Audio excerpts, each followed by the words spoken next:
Hey, everybody, welcome to Pep Talk. Good morning, good evening, good afternoon, the podcast that gives you the truth, the whole truth, and nothing but the truth, so help us God. We're here to help take these crazy complex health, wellness, and medical information that you're seeing all over social media and all over the news today, and how do we break it down into simple, usable action steps?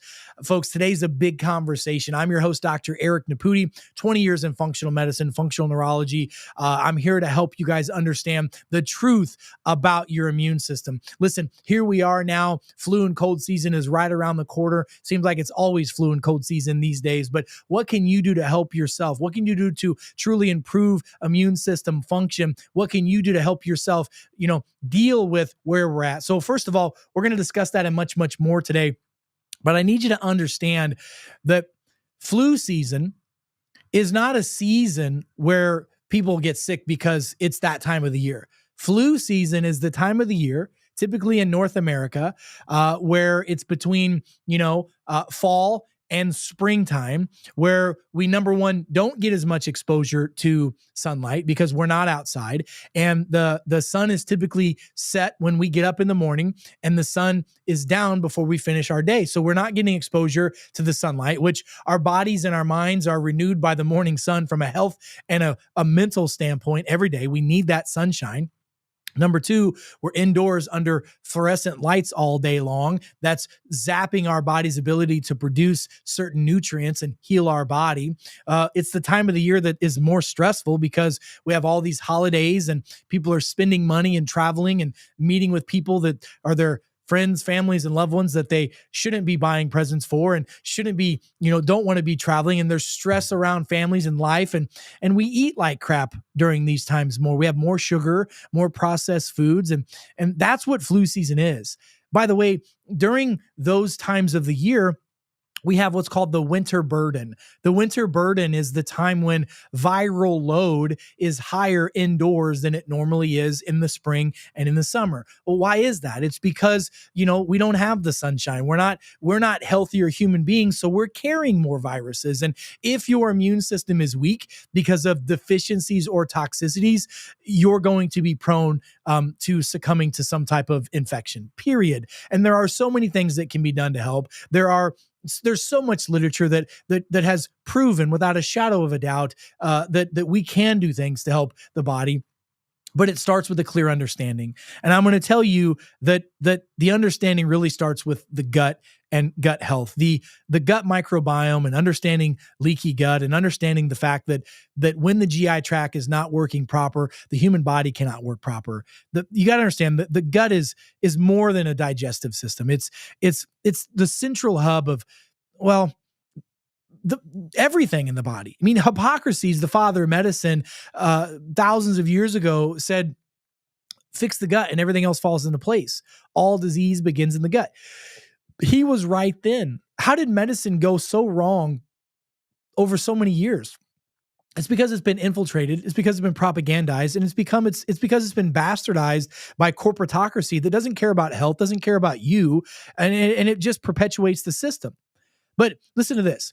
The gut is the central hub that profoundly affects our overall health, including, immune function, inflammatory levels, and even our mental well-being. Now, in recent years, study after study after study, and science has uncovered that if the gut's bad, our immune system is compromised. If our immune system's compromised, we can't fight off bugs, viruses, pathogens, parasites, funguses. We can't fight off cancers. All these things happen. And this triggers a systemic inflammatory and an immune degrading response that leads to a whole host of health issues. What I need you to understand is what we're going to discuss today is we're going to explore the critical role of the gut in maintaining immune health. That's really the key. And what are some of the signs and symptoms of immune compromisation and what you can do to help yourself? It may come to a surprise to many of you that according to the data, that anywhere between 70 and 90% of the immune system lives, and originates inside the GI tract. The immune system is truly housed in the gut. And the gut is lined with a complex network of immune cells that plays a vital role in identifying and neutralizing harmful invaders like bacteria, viruses, toxins, parasites, and so much more. The gut microbiome, which consists of trillions of bacteria and fungi, trillions, that bacteria and fungi that's in the gut microbiome positively or negatively is going to impact your own genetic expression and your own cellular expression. So if we have a problem with the gut bacteria, you're going to have a problem with human functionality, period. And if it's maintained proper, it can put out a strong and resilient immune system, and it can reduce chronic inflammation, which most physicians will tell you is the root cause of all problems. However, when the gut is imbalanced, and 95% of the population has this, 95% of the population has this. That's why if we just fix the gut, first, so many other things will fall into place. It's a condition known as dysbiosis, or an increase in harmful bacteria. It overpopulates the gut, leads to inflammation, and weakens the immune system. And it leads to a whole array of issues, which then compromises your bloodstream as well. So leaky gut syndrome, which is the catalyst to chronic inflammation. Let's talk about this, because that then negatively impacts your immune system. Then I'm going to give you some action steps to do. Leaky gut syndrome is a condition where these tight junctions that are in the intestinal tract that are supposed to be stuck together, they open up. And then toxins slip out, bacteria, fungus, parasites come out, and the food and nutrients get out. And it's like somebody poking a hole in your gas tank. If somebody poked a hole in your gas tank of your car, all of the gas is going to leak out and the car's not going to run. The same thing's true with the body. But chronic inflammation is one of the most damaging effects of the cells and caused by leaky gut. While inflammation partly is there to help us, chronic inflammation and low levels of chronic inflammation destroys the immune system. This chronic inflammation, it causes the immune system to be in a constant state of overactivity. And I want you to understand something. What happens is when we have leaky gut and we eat foods, we drink water, we take supplements, if our gut's not solid, those nutrients literally cause an inflammatory response called digestive leukocytosis. 95% of the population tests positive for digestive leukocytosis.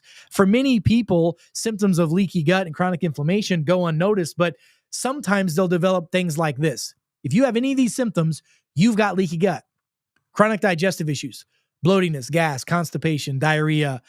These are signs of gut permeability issues.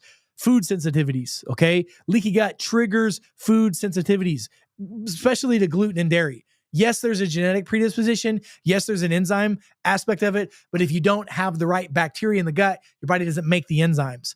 Fatigue is another big one.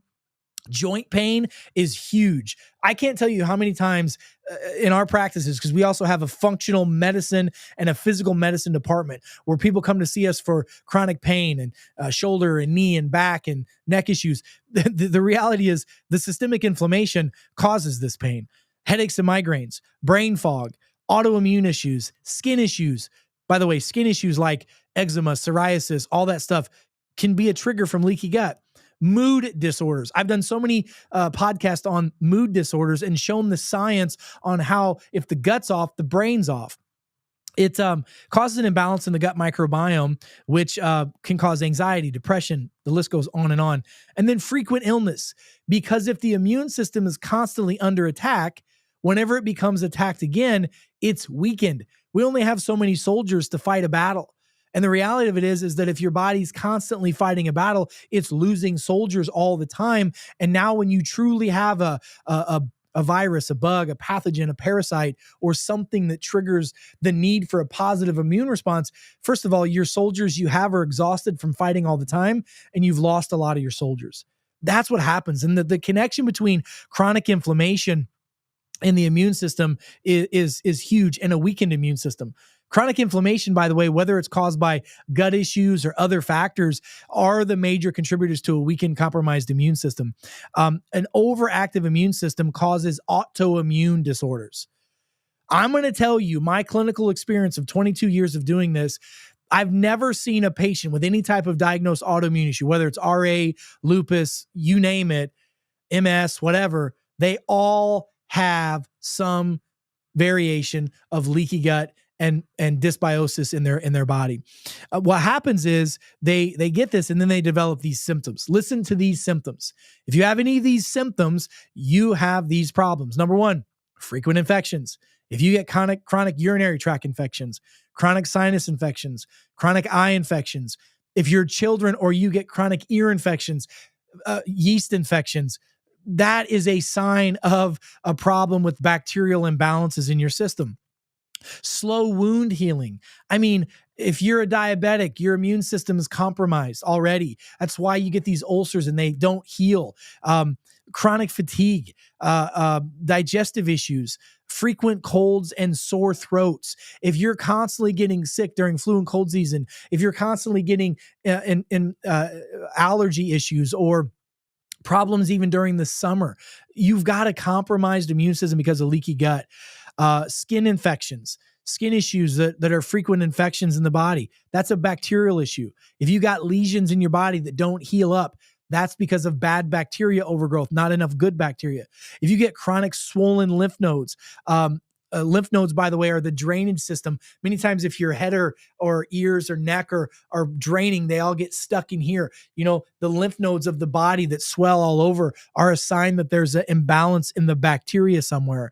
Frequent canker sores is a sign of mouth ulcers.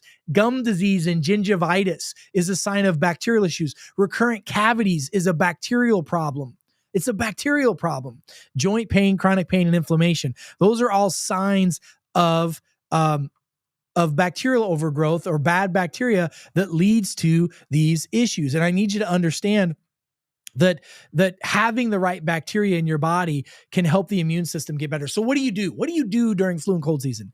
Let me give you what I suggest. Number one, get outside. Go outside, even if it's cold. We're supposed to be outside. We're not built to be inside creatures. If we were, God would have gave us a shell to live in, okay? So we're supposed to be outside. Get outside during the sunshine, at least 20 to 30 minutes a day. Go for a walk, even if it's cold, if you can. Now, obviously, if it's dangerously cold, if it's below zero, be careful, right? But get outside. Number one, eat the right foods. What are the right foods? Do a genetic test to find out how you digest fats, carbs, and proteins. That then will tell you what food plan is best for you. If you digest proteins well, you should be on a carnivore heavy type diet. If you don't digest proteins well, you should be on a keto type diet. If your body can't digest proteins or fats, you need to be on a plant-based diet. I mean, you can tell based off of your genetic code how you should live your lifestyle once you run those tests. Every one of my patients, I do a bioluminescence DNA discovery test on every one of them. So I know those things to do. Then what do? I give them the nutrients their body needs to improve the immune system through the gut. And guess what that is? Vitamin D is the biggest one. Vitamin D feeds the gut bacteria. Vitamin D is a prohormone. Vitamin D regulates the cytokine storm and it helps modulate. When the immune system and inflammatory response starts, vitamin D turns it down when it's the right time to do it. Get your vitamin D levels checked. On a blood test, it should be between a 60 and a 100. If it's below a 60, you got some problems. We don't want it to go too high above a 120, but 100% is pretty good. And vitamin D also helps regulate your hormones. It does so many things. It's really not even funny how important vitamin D, but it feeds the bacteria in the gut. Number two, vitamin C. Vitamin C is an antioxidant. Linus Pauling won Nobel Prizes on the work he did with vitamin C in the immune system. And they found that if the immune system has enough vitamin C and reduction of antioxidants, then the gut bacteria works better. Vitamin C also feeds the gut bacteria. Vitamin E as in Edward. Vitamin E also feeds the gut bacteria and is a very strong antioxidant. You should have vitamin E in your system every day. Zinc and zinc ionophores. I like 50 milligrams a day of zinc, a chelated form of zinc, and I like zinc glycinate. If you have symptoms that you're not feeling well, flus, cold, whatever, I like telling my patients 120 to 150 milligrams a day of zinc while you're going through that problem. Make sure you're eating a lot of fiber in your diet, especially plant-based fiber. Plant-based fiber are prebiotics that feeds the bacteria. Everything that you eat should feed the bacteria. Fermented foods feed the bacteria. Kombucha, kimchi, bok choy, sauerkraut, all feed the bacteria. You should have 1 or 2 servings of that daily. Taking a